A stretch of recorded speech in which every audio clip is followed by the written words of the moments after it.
வியாபாரச் சூழல் பாகம் 6 தொழில்நுட்ப வளர்ச்சியை மதிப்பீடு செய்தல். வியாபாரச் சூழலில் பல்வேறு மாற்றங்களையும் தாக்கங்களையும் உருவாக்கியுள்ள தொழில்நுட்ப வளர்ச்சியை எவ்வாறு மதிப்பீடு செய்யலாம் என்பதை பற்றி இவ்வீடியோவில் பார்க்கலாம். 1. வலைப்பின்னல் வளர்ச்சியும் தொழில்நுட்ப இணைப்பும்.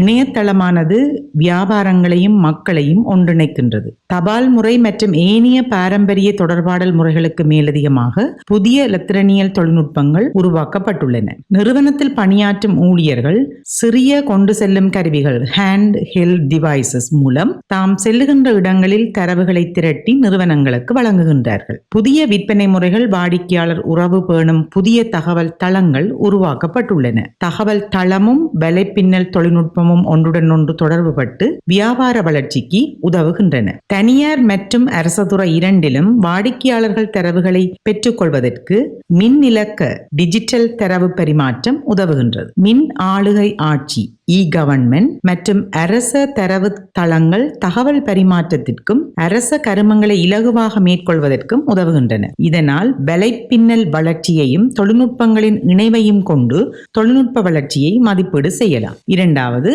வியாபார நிறுவனங்கள் முழுமையான மாற்றத்தை பெற்றுள்ளன. வியாபார நிறுவனங்கள் தமது போட்டியாளர்களிடமிருந்து தம்மை வேறுபடுத்துவதற்கு தொழில்நுட்பங்களை பயன்படுத்துகின்றன. பௌதீக இடத்தேவையை குறைத்து வலைப்பின்னல் ஊடான வியாபாரங்களை மேற்கொள்ள தொழில்நுட்பமானது உதவுகின்றது. நிறுவனங்கள் ஒன்றுடன் ஒன்று இணைந்து செயற்படுவதற்கும் தமது வியாபார முறைமையை முழுமையாக மாற்றுவதற்கும் தொழில்நுட்பம் உதவுகின்றது. 3. சர்வதேச ரீதியில் நிறுவனங்கள் ஒன்றுடன் ஒன்று இணைக்கப்பட்டுள்ளன. நிறுவனங்கள் தமது அடிப்படை வியாபார செயற்பாடுகளான பொருள் வடிவமைப்பு, உற்பத்தி, நிதி, வாடிக்கையாளர் முகாமைத்துவம், சந்தைப்படுத்தல் என்பவற்றை வேறு சர்வதேச நிறுவனங்களுடன் இணைந்து செயற்படுத்துவதற்கு உதவுகின்றது. நிறுவனங்கள் தமக்கிடையே பரிமாற்றங்களை மேற்கொள்வதற்கும் வாடிக்கையாளருக்கான 24 மணி நேர சேவையை வழங்குவதற்கும் தொழில்நுட்பம் உதவுகின்றது. 4.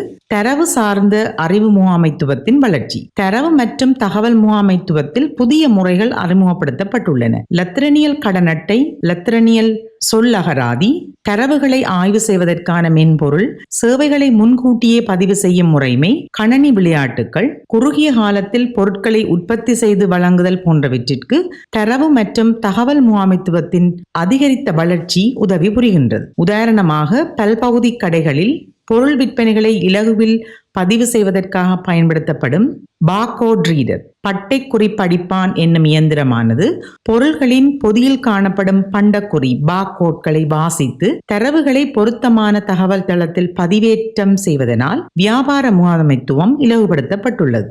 5. மின்னிலக்க தகவல் பரிமாற்ற நிறுவனங்களின் உருவாக்கம். நிறுவனங்கள் உள்வாரி மற்றும் வெளிவாரி தகவல் பரிமாற்றத்திற்கான மின்னிலக்க தகவல் பரிமாற்ற முறைமைகளை அறிமுகப்படுத்தி உள்ளன. நிறுவனங்கள் தமது வாடிக்கையாளர்கள், ஊழியர்கள், வழங்குனர்கள் மற்றும் இடைநிலையாளர்களுடன் தொடர்புகளை மேற்கொள்வதற்கும் நிறுவனத்துடன் தொடர்புடைய பல்வேறு தரப்பினரிடமிருந்து தகவல்களை திரட்டி தீர்மானம் எடுத்தலுக்கு பயன்படுத்துவதற்கு மின்னிலக்க தகவல் பரிமாற்ற முறைகள் பயன்படுத்தப்படுகின்றன. 6. புதிய வியாபார வடிவங்களின் உருவாக்கம். Business models. தொழில்நுட்ப வளர்ச்சியினால் புதிய வியாபார வடிவங்கள் உருவாக்கப்பட்டுள்ளன. வியாபார வடிவங்கள் என்பவை நிறுவனங்கள் எவ்வாறு பொருட்கள், சேவைகளை நுகர்வோருக்கு வழங்குகின்றன என்பதை குறிக்கும். சாதாரண பெட்டி கடையில் இருந்து இலத்திரனியல் வியாபாரம், சிறப்பு சந்தை, பல்தொகுதி கடை என தொழில்நுட்ப வளர்ச்சியானது பல்வேறு விதமான புதிய வியாபார மாதிரிகளை உருவாக்கியுள்ளது. இவ்வீடியோவில் தொழில்நுட்ப வளர்ச்சியை மதிப்பீடு செய்யும் பல்வேறு அடிப்படைகளை பார்த்தோம். மீண்டும் அடுத்த வீடியோவில் உங்களை சந்திக்கும் வரை உங்களிடமிருந்து விடைபெறுகிறேன்.